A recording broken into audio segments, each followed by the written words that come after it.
From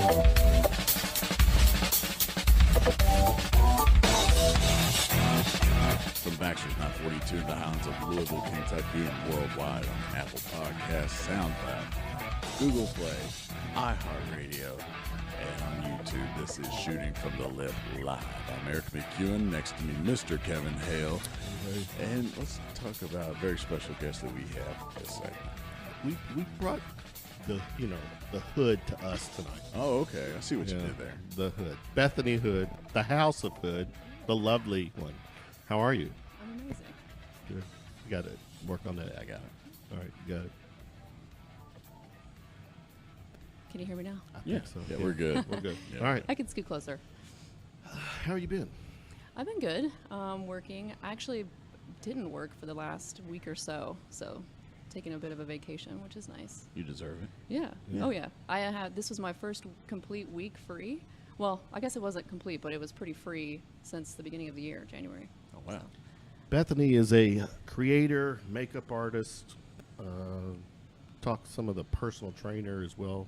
We'll get that part of the discussion in as well. But let's talk the makeup thing. This is your livelihood. Yeah. How did it all get started for you? In 2011, I went to hair school, and right as soon as I graduated, I mean, they touch on makeup a little bit, so it was always an interest, but never something I was like, this is going to be for me.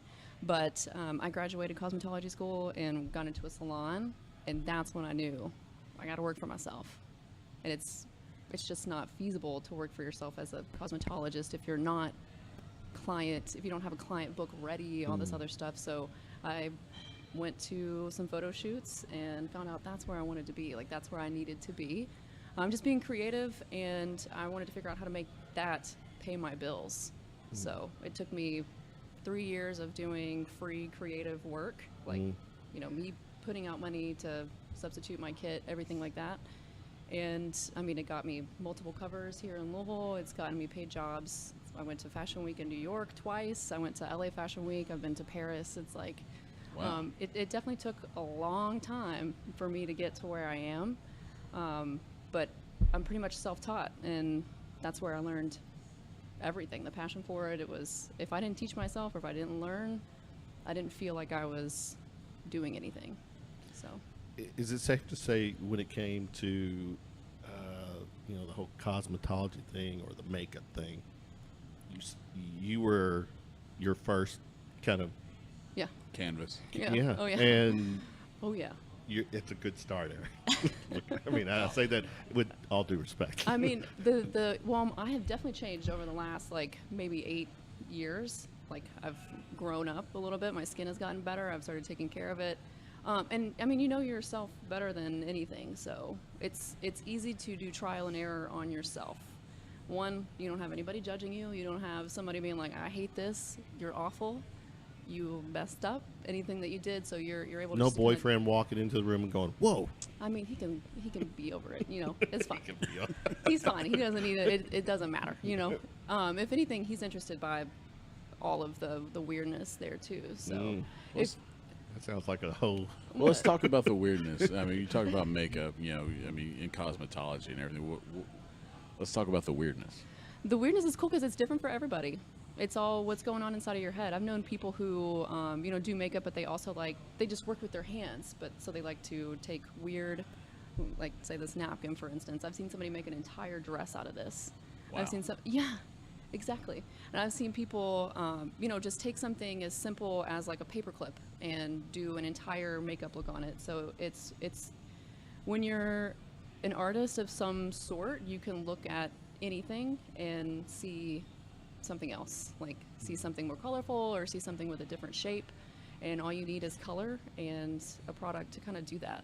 So it can be weird. It's probably safe to say that not a lot of trendy styles, looks originate from Louisville. So where is that? Where's the birthplace or the where locations where a lot of this is it? Paris. I mean, is it? Yeah. I mean, one of them. It is definitely like those main cities. If you ever see like a painting, and it's big cities like New York, London, Tokyo, Paris. Those are probably the cities. Milan, LA, New York, New York, San Francisco. Like just the people that are around. I think more. Like in Louisville, for instance, if you're searching for a certain product, it could be an alcohol palette or special effects or anything like that. You got to order it from a larger city. right? I mean, maybe Louisville will be something like that one day. But for me, it began in New York, and then I've traveled to New York a couple of times. Let's start there. So you say it began in New York. Tell us what was that experience like, and then. The experiences there was, I mean, it was awesome because they're there for the same reason. Nobody's competing. Nobody's trying to be better than you. Nobody's trying to, advance themselves over you. So it's a big team effort. And honestly, those people have taught me more than anything. They have different set of experiences. They work with different product lines.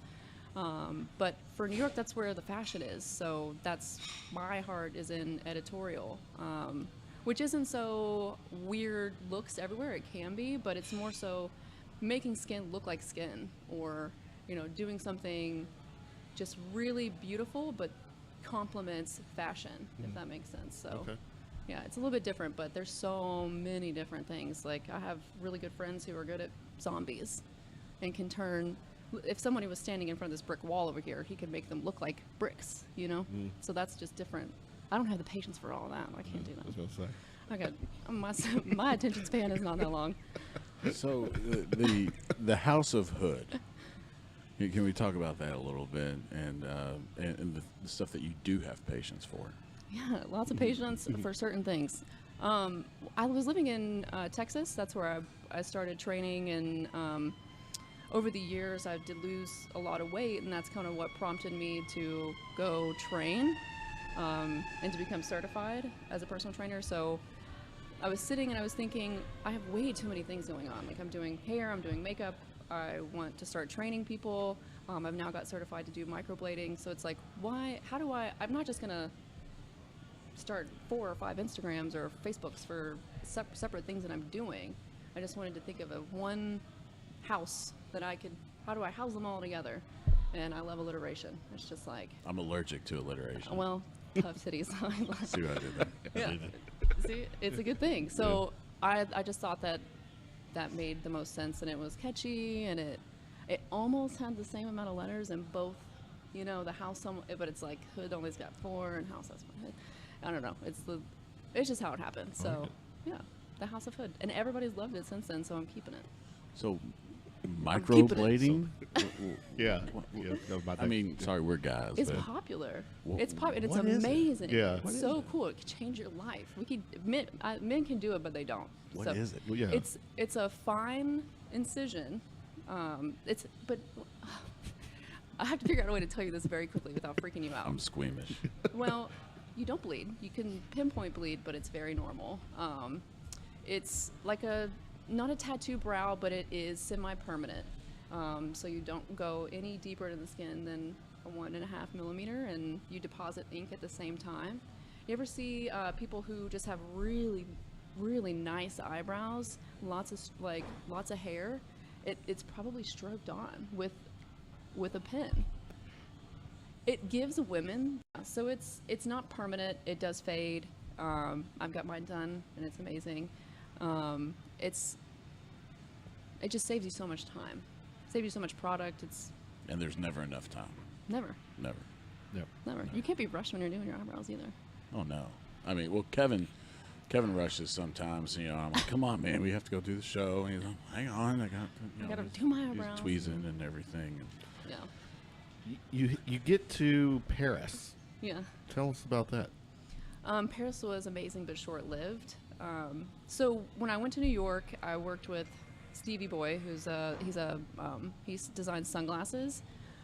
Awesome stuff, super creative, one of the hardest workers I know. And he was actually showing in Paris, so he needed a team, and I was lucky enough to lead the team. So we flew over, this was in September 2016, and super cold. We flew over. I got off the plane, and which we were talking, I don't know if it was an 18-hour, I think it's 18, it's close to 18 hours. Got off the plane, immediately had a photo shoot. So I'm like kind of delirious off the plane. Nobody speaks English, right? And my phone, they were like, this is how you set it up to be overseas. And I did it, and it didn't work, so I couldn't actually talk to anybody as soon as I got there. And I was like, okay, all I got to do is get in a taxi and go because I'm going to be late. So I got on the taxi, barely figured out where I was supposed to be because my phone wasn't working, and worked, and then stayed that night. And the next day was our actual event, the actual runway show. It was a showcase, so like the models walked, but they stood still, and you were able to get close, which is cool. That's awesome. You were there to observe? Well, I'm not, but I can at the end of it. I was there to design the look, make sure. You actually were involved. Yeah. Okay. All right. Yeah. It was a lot of working with, our sponsor was NYX. It's a professional makeup brand. So working with them to make sure everybody on the team had what they needed. That was brushes, products. They gave us a little shirt. And then after that, making sure the looks got executed, that they looked good, they were on time. And then the show happens, and you pretty much stand around and you drink. Right? They just give you wine, and you're like, okay, great. I'm not working anymore. Amen. Yeah. Yeah. Well, So, when in France, drink wine. Yeah, they love to party. They love to party, and they love to see Americans drink wine. They do. Really? Yeah, they do. They're so nice. People think that the French are not nice, but they love to party. That's a good book. I've always heard. I've never been there. That they're kind of snooty. If you ask them for directions, they don't want to tell you that. But Yeah. if you want a glass of wine, they will bring you two. Nice. Yeah, What they about were cheese? Yeah, you can pay for the cheese though. Okay, we'll Sometimes pay you for don't even cheese. have to pay for the wine. Wow. I have to ask. Maybe it's because I'm a female, but What's your with you have a very unique look about you. And it changes routinely. yeah. And we kind of touched on this. So Eric, if you set your every month go to her Facebook page, she's got this new look about her, and it's always great, stunning. What's Thank you. what's the mindset there? I mean, what do you? There's a couple different things, but it's not always my choice. That sounds Okay. negative, but I kind of go through this phase where I want to. I don't want this. I want it gone. I want to be bald. I just don't want to buy the products. I don't want to shower like that. I don't want to. It's too much. But my good friend Gunnar is also my hairstylist, and he doesn't want me to do that. So he is like, okay, now it's time to do your hair. Let's do something different. And I'm like, I was thinking about shaving it, actually. So it's kind of his motivation and his ideas, and what color haven't I done, kind of thing. So it's a mixture of everything. I do get bored. So if I'm looking at myself and I'm like, wow, my Instagram page looks literally the same picture. You have every input time. from someone. Yeah. Okay. Well, I guess more like But motivation. But too. there is a lot of work. there is a method to this, or Yeah. a reason for it. Yeah, it's always either something that I haven't done, or something that I've wanted to do, or something that Gunnar wants to do, or it's kind of just like we can do anything, because at the end of the day, if it gets messed up, I can shave it off. That's my attitude. It sounds like you just really want to shave it off. I do, but at the same, before we start, I'm not interested. But whenever we're done, I'm like, okay, I won't shave it. We'll save it. We'll save that for later. So we'll see. I don't A know. rebel, man.